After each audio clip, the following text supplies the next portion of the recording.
Hi, I'm John Anderson, and this is Enhanced Content for Engineering and Technology Courses, Module 8.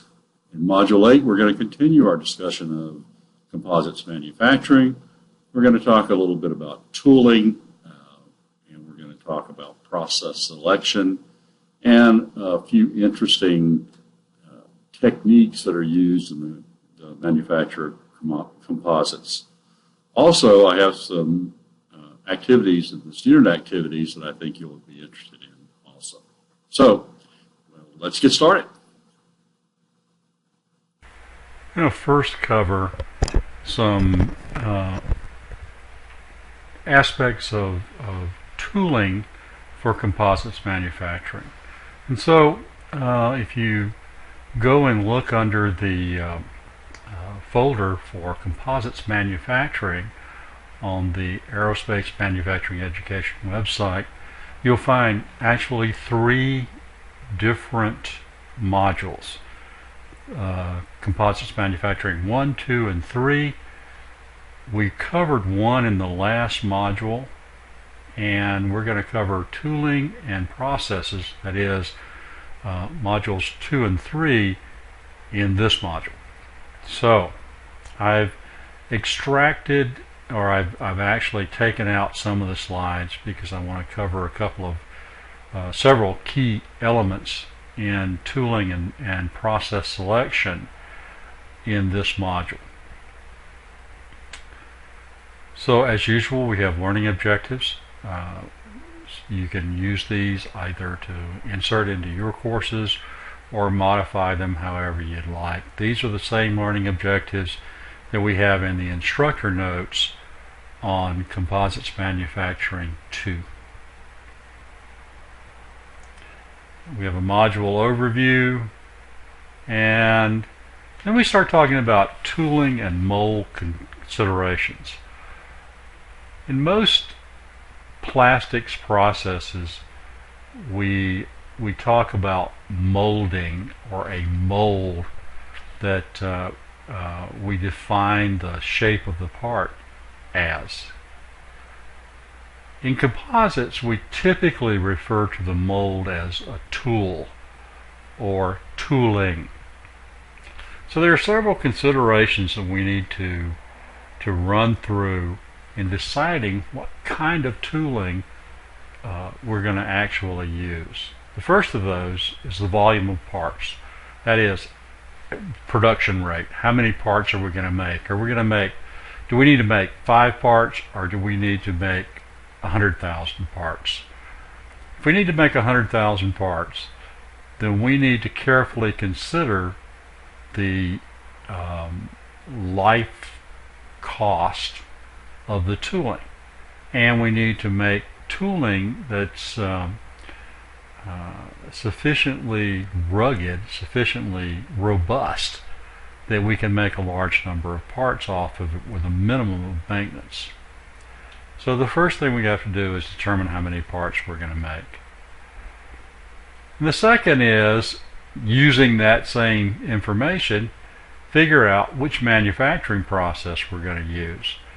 A little bit later in this presentation, we'll talk about some of the characteristics of different manufacturing processes. We've talked in past modules about, for instance, compression molding versus hand layup. Hand layup is a much more laborious process.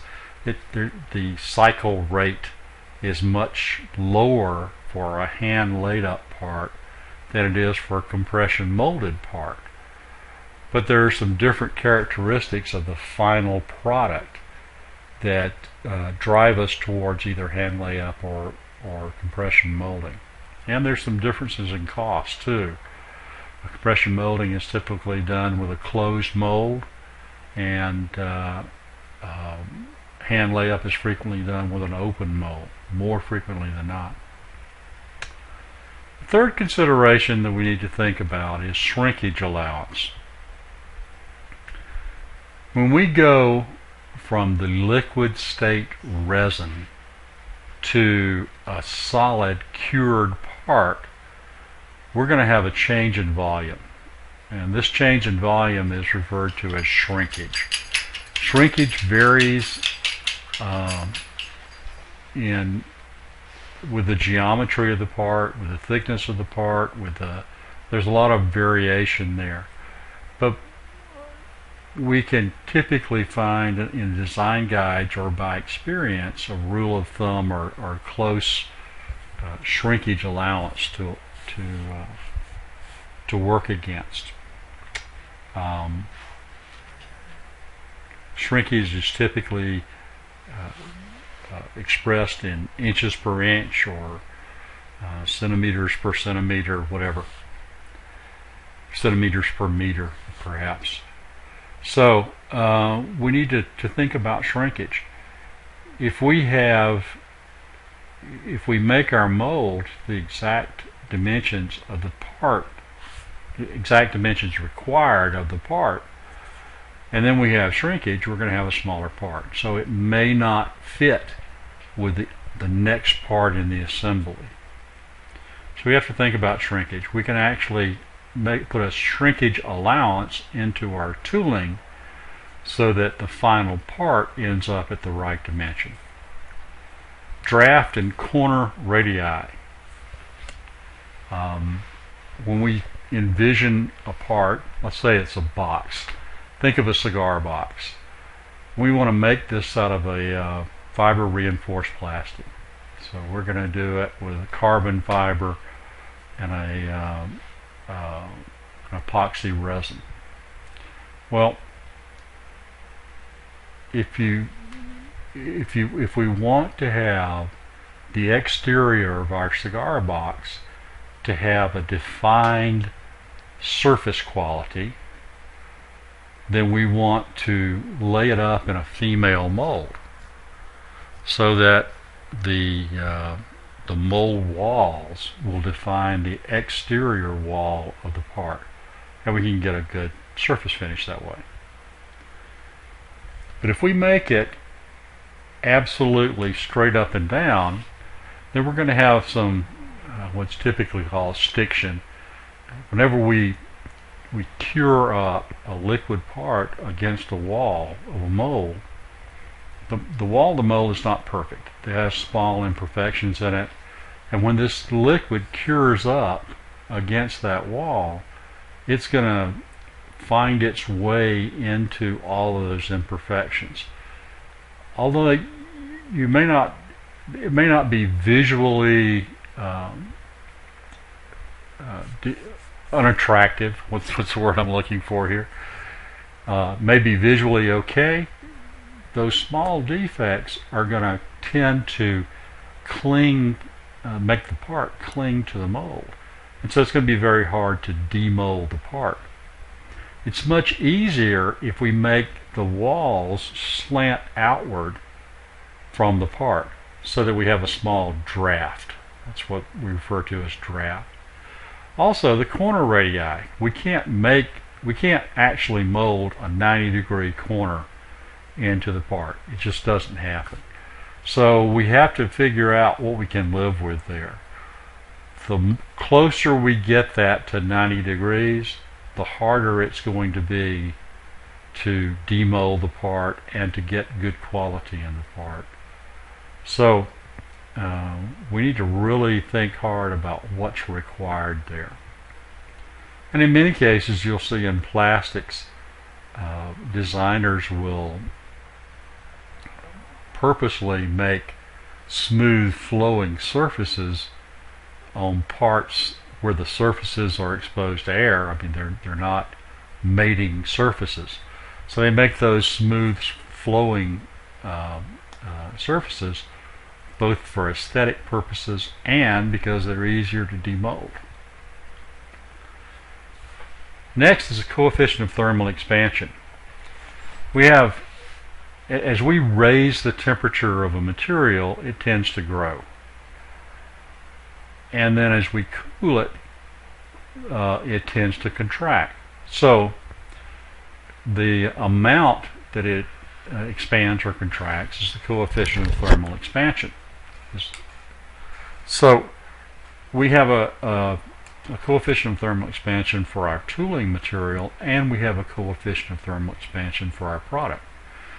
So think about a hand layup. So we lay the part up, and then we apply the resin, we get everything set up. What's the next step in the process? We raise the temperature in order to thoroughly cure the material. When we raise the temperature, the material, our actual product material, is going to expand, and the tool, the mold that we laid this up on, is going to expand. And if they're not the same materials, then they're going to expand at different rates. So we have to take that into consideration as we're designing our tooling. Next is the stiffness of the mold and the strength required to support the structure. So if we're doing a hand layup on a male mold, we don't require a lot of stiffness for the mold. But if we're doing a compression molding where we're actually forcing material into the cavity by putting pressure on the two parts of the mold, then the strength of the mold becomes critical, because we don't want the mold deforming as a result of that pressure. Next is heat cycling of the mold material during curing. So as we raise the temperature of the mold and the product to affect our cure, and then we cool it back down, if we do this once or twice, it probably doesn't, this is not going to be a big issue. But if we're doing this on 100,000 parts, then every time we raise and lower the temperature of the mold, it expands and contracts. It expands and contracts different amounts that are governed by the geometry of the mold and the way in which we heat this thing up. So we're actually going to be flexing the mold in some places every time we go through this heat cycle. I mean, physically flexing it. And we have a thing called fatigue. We talked about this before. So if we, to get a visual, if you think about taking a paper clip and bending it back and forth, at some point it's just going to snap, right? That's from fatigue. And fatigue is a result, or fatigue is a process by which we embrittle the part, and then finally we tend to grow a crack initiated at some defect in the part, and that crack grows, and we finally have rupture of the part. Well, the same thing happens in a mold. So if we have a small defect in the mold and we're cycling this up and down, at some point in time we may develop cracks in the mold. If we've costed this mold out to last for 100,000 parts and we only get 10,000 parts out of it, then we're going to be in trouble on our margins for our part, costing for our part. The last issue that we need to think about here in the tooling design is surface finish quality. So what walls of our part, what surfaces of our part need to have a defined surface finish quality? Are there some parts of our part, some surfaces on our part, that we can have an as molded, or we don't really care about the surface finish? And if so, that becomes a consideration in our tooling design.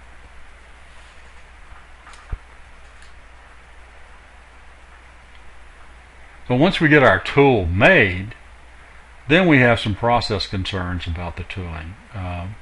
We need to think about mold preparation, that is, cleaning of the mold in between parts. How do you go about putting on mold release? What type of mold release? Do you have to move the do you have to move the mold? And if you do, how are you going to handle that? What sort of maintenance do you need on the mold? Do we have to repolish the surfaces after every 5,000 parts? Or we need to think about what that's going to cost us. And then finally, there's the training of personnel. The mold that you see pictured here is an interesting mold.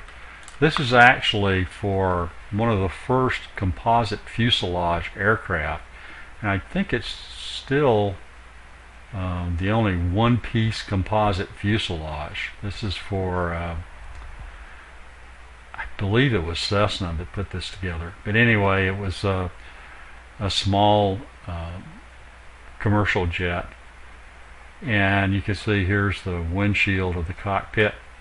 So this is all one mold, and it's a multi-segmented collapsing mold. That is, once you get the composite material laid across the top of this mold, wrapped all the way around, and you allow that to cure, how do you get the mold out of the part?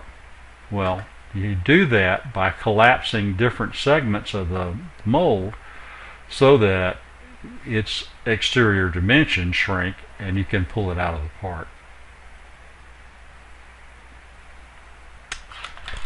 This is an interesting design guide for fiber reinforced parts, composite parts, that I have included. I put the URL for this in your student activities document. So, and I ask a couple of questions about this to give you a chance to go through and look at this. This list, across the top you see some different typical molding processes: compression molding, resin transfer, and hand layup over here. So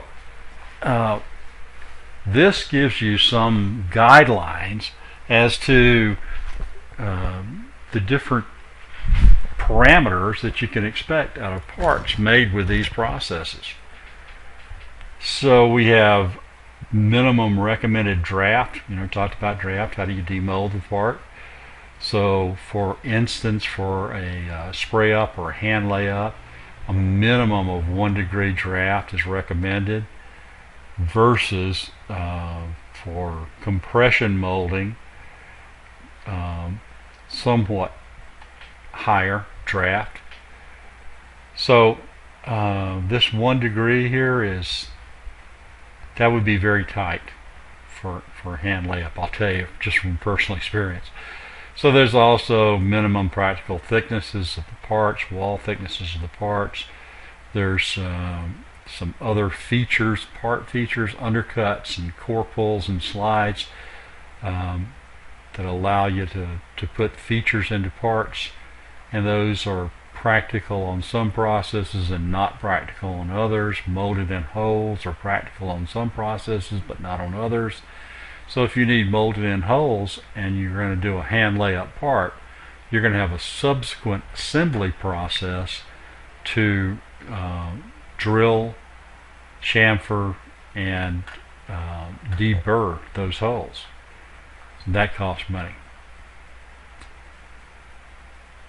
So this is I don't know if typical is the right word, but this is not an uncommon type of tooling. This is actually for a helicopter boom, composite helicopter boom. So we start out with 2 parts of our tool.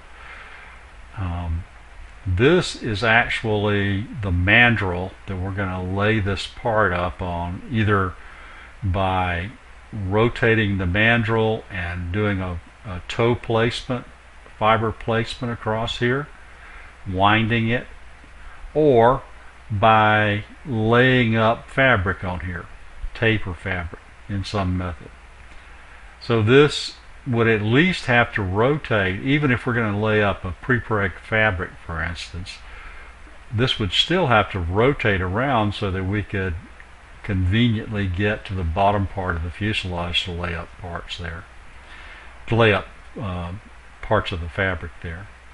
So this part is just a stand to support the end of this tooling, and it's removable so that we can slide the part off of the end of the tooling when we're done. So we lay up the components over a male tool that's supported by this structure, and then since we want a surface quality, we want to define this exterior surface here, we need a female mold. So we're going to take this male mold with the laminate over the top. We're going to slide that into a female mold that's located within some set of tolerances. In this case, we have a set of rails here that allow us to locate the female part of the mold and then slide it over the top. Then we bolt on a top part for the female mold, and we'll cure the whole thing.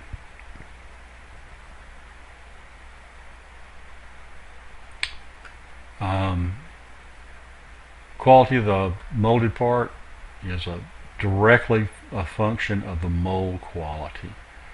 So we might say that mold quality equals part quality. And this mold quality has lots of things built into it: mold prep, tolerances, surface finish, part integrity, consistent curing, maintenance of the molds, in-process handling and care of the molds, operations training and part removal, and mold preparation.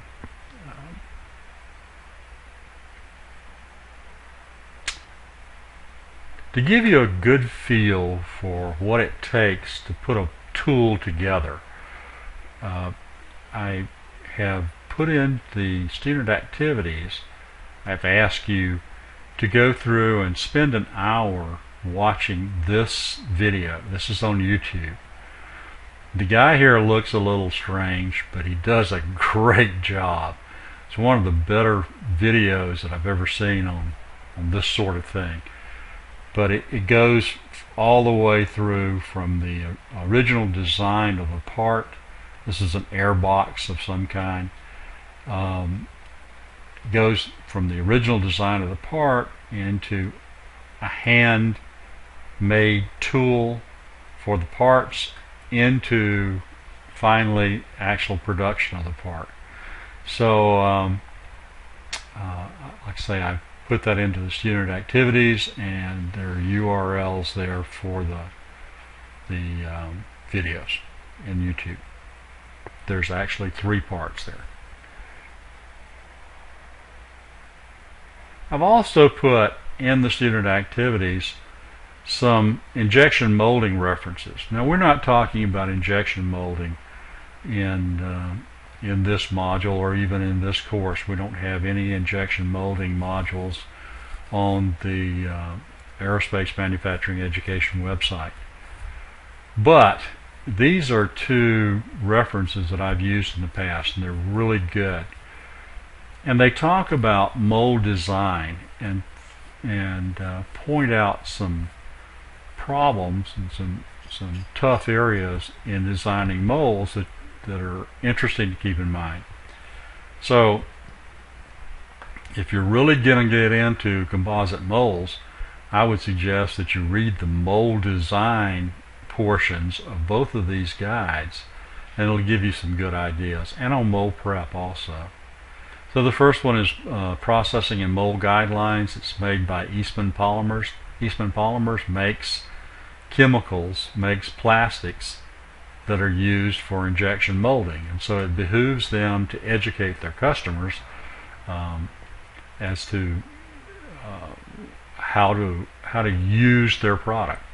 Same thing for Bayer. Bayer's, of course, a German plastics outfit. very large, one of the largest plastics manufacturers in the world.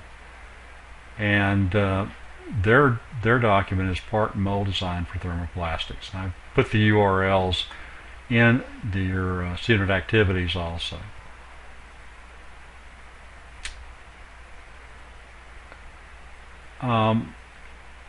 Another area of tooling, we've kind of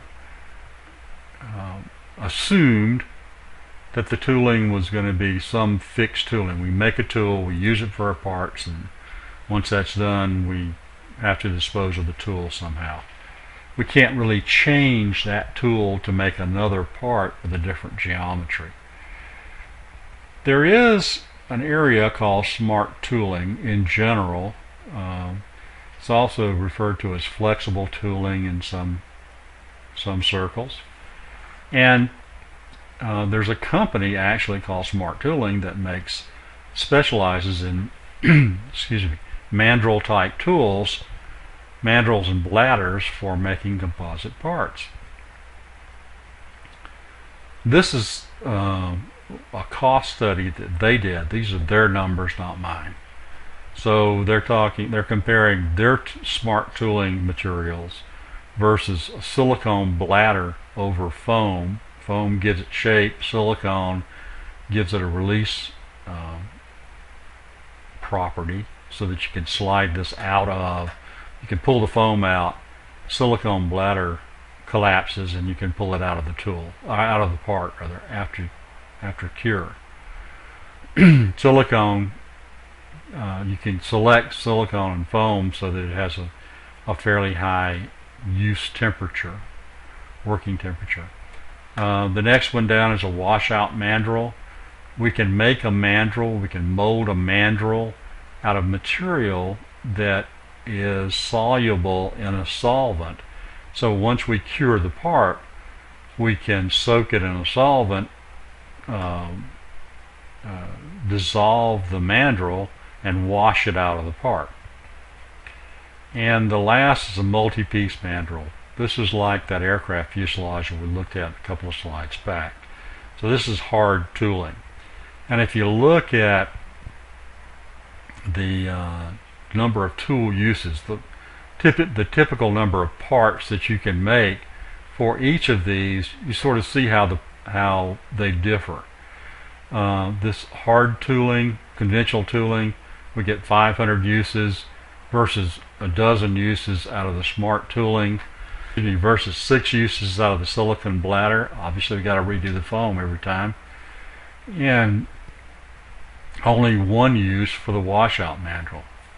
So they use a fixed cost of $75 an hour for labor, and then estimate the number of labor hours per part to make those parts, and end up with a total cost per part.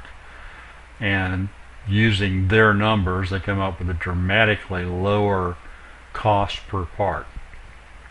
They also have on their website a video showing how these smart mandrels are used. And let's take a look at that now. So first of all, we have the mandrel here that's in a flexible state. We put end caps on it. These end caps have compressed air fittings on it. The mandrel is heated up to above a transition temperature, and then it's put into a clamshell mold. The 2 halves of the mold are bolted together. Pressure fittings, air pressure fittings are put on to the end caps, and we put pressure on the inside. This pushes the mandrel material against the interior of the clamshell mold.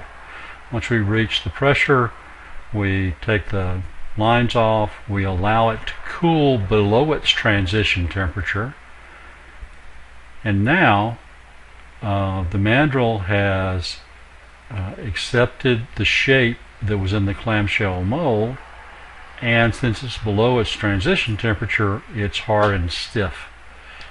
And then we can use it for a toe layup toe winding process. Once we get the part on, we'll cure the part below the transition temperature of the mandrel, and then we'll raise the mandrel's temperature. The device you saw before was a heater, internal heater. We raise the mandrel's temperature above its transition, and it becomes flexible again. We can pull it out of the mold without any, pull it out of the part rather, without any special circumstances. So this allows us to reuse this same material with a different clamshell mold to get a different shape. This last slide in the tooling portion of this presentation is of a UAV wing made at Oregon Tech as a student project. When I was at Oregon Tech, we started making UAVs. We started out using small radio-controlled airplanes that we modified with autopilots and added in camera systems. This was 8-9 years ago, and we were using those for aerial photography. And the student started out, the student projects were integrating all those components into a commercially available radio-controlled airplane, and it has evolved over the years into making custom airplanes. So typically for a senior project, we'll have 5 or 6 students who will construct an airframe, design and construct an airframe, add all the sensors in, and take it out flying. Over the years, we've been lucky to get Boeing and In Situ and some other folks involved to act as mentors for the students. So we've ended up with some pretty high level aircraft coming out of this. But anyway, the reason I put this slide in there is not because of the expression on the student's face. This was not one of my students, and I really have no clue what's going through his head there. But to show you a inexpensive sort of disposable tooling material for low volume, low production rate parts. So this is a sort of a one-off on the wing, and the tool is made out of a material called Medite, which is a very soft, easily machined material that is fairly rigid, and it works really nice for prototyping parts, particularly for hand layup parts. So let's talk about processes a little bit. We have talked about some of the manufacturing processes in previous modules. We don't really have enough time in this course to go through and really talk about all of the processes. So I wanted to take a little bit of time and touch on a couple of interesting things. And I wanted to go back and talk about process selection criteria first. We talked about this in tooling some. How do we go about selecting a process? The first consideration is how many parts are we going to make, and how quickly do we need to make those. The second is cost. Cost drives a lot of decisions in process selection and in tooling. We have, when you think about the cost of a composite part, it is the cost of the tooling, the cost of the labor, the cost of the resin material, the cost of the fiber material, the cost of other stuff, mold release, etc., some cost of the building, so on. So if you take all of those costs and add them together, then we have to be able to sell the part for those costs plus whatever profit margin we deem appropriate for our organization. So cost becomes a big issue, and cost drives the tooling in some cases, the tooling and the process selection.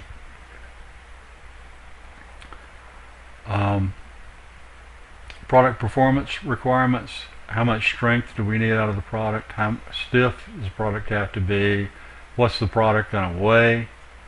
And then last is the size and shape of the product. So if the product is symmetrical about one axis, then it opens up an opportunity, for example, for us to use a tape laying machine or a toe laying machine to wrap around a mandrel. And we can do this very fast at a fairly low tool cost.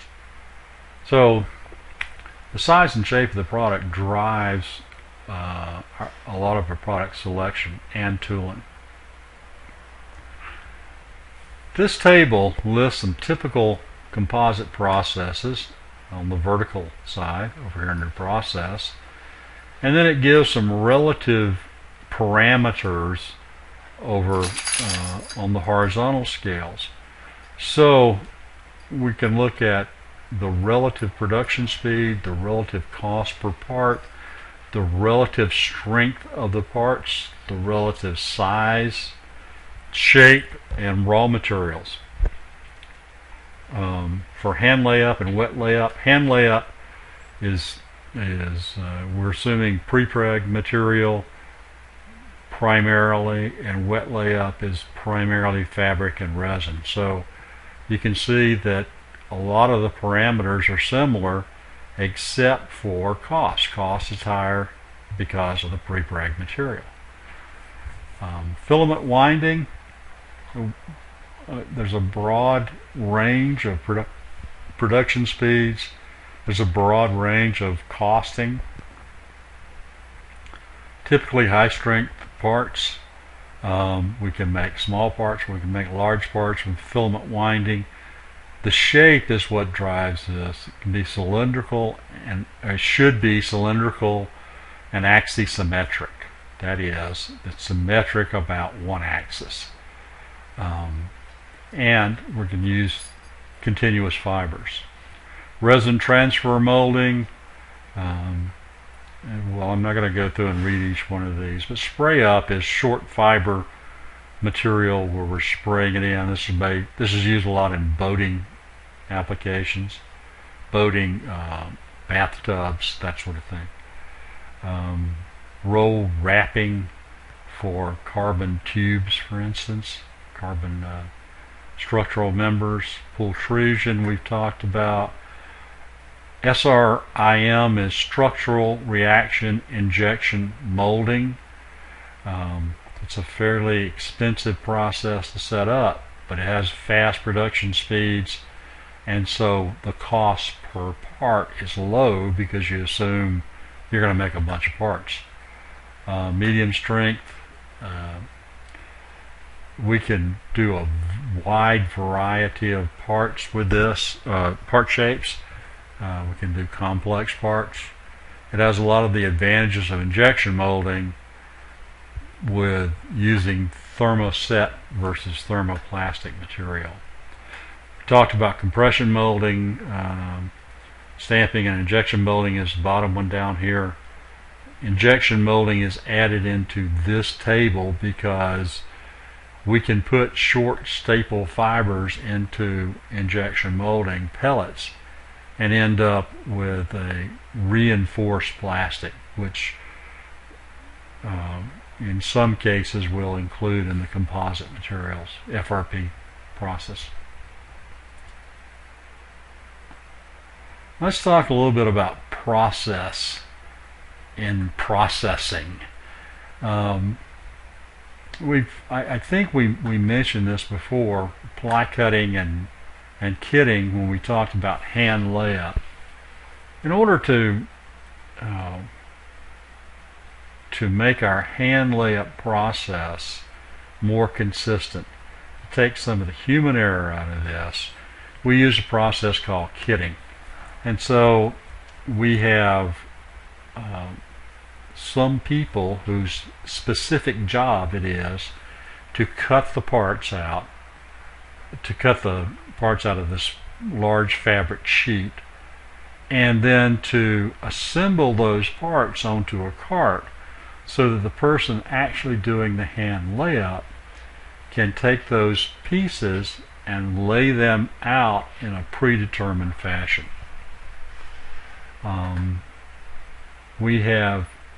This is an automatic cutting machine. It's a CNC cutting machine.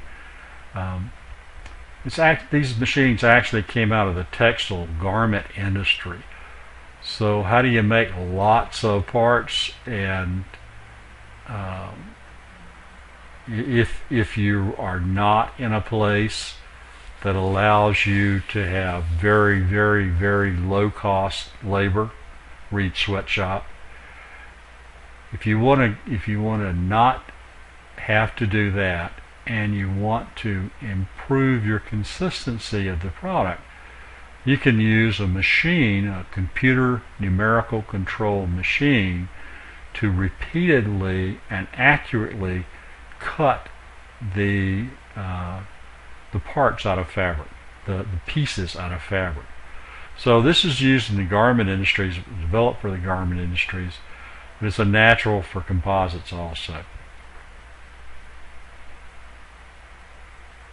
So once we have the parts cut out and kitted, how do we figure out where to put them on our part? Well, one of the common ways that's done is with laser projection systems. So if we have a set of laser projectors that are mounted to a known point on our mold, so if we look at this support mechanism here, we are fixing the mounts for our laser projectors with respect to some point on the mold, which we can relate back to our part.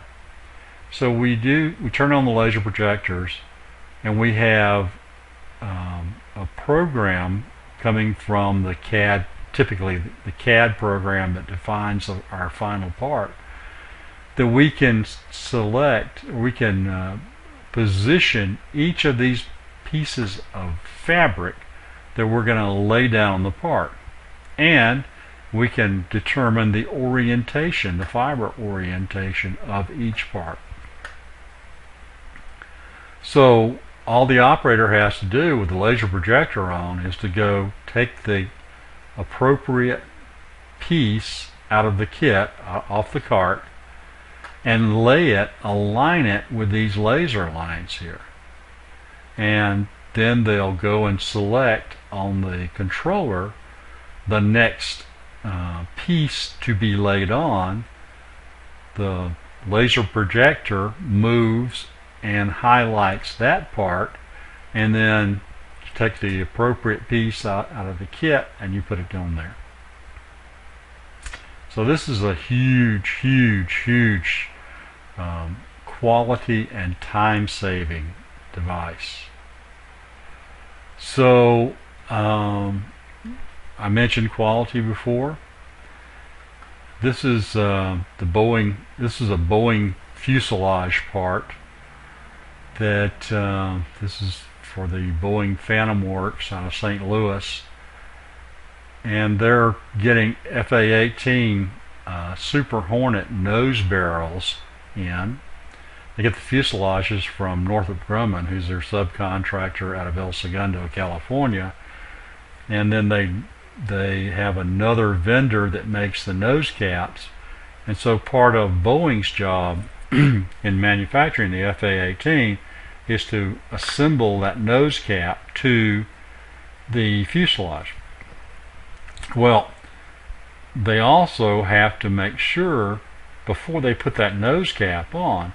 Nose cap is, well, I'm just going to pull a number out of there. Let's say it's $100,000. The fuselage is probably $4 million. So if you join this nose cap onto the fuselage and the nose cap is wrong, you've made a very expensive piece of scrap. So you want to make sure that the nose cap is manufactured correctly before you put it on. And one way of quickly doing that is to take the key features and have them illuminated by a laser projection system so that you can quickly and easily check geometry and placement of hatches or holes or access points or whatever else it is you need. Another interesting way these laser projection systems are used is an assembly where you're having to join a couple of parts, and you need to have a bracket or a mount point or something that's defined with respect to both parts. So you can use a laser projection system to help you locate those. Well, that concludes Module 8 of Enhanced Content for Engineering and Technology courses. In Module 9 and 10, we're going to talk about some laboratory activities. I think you may find that interesting. So I'll see you next time.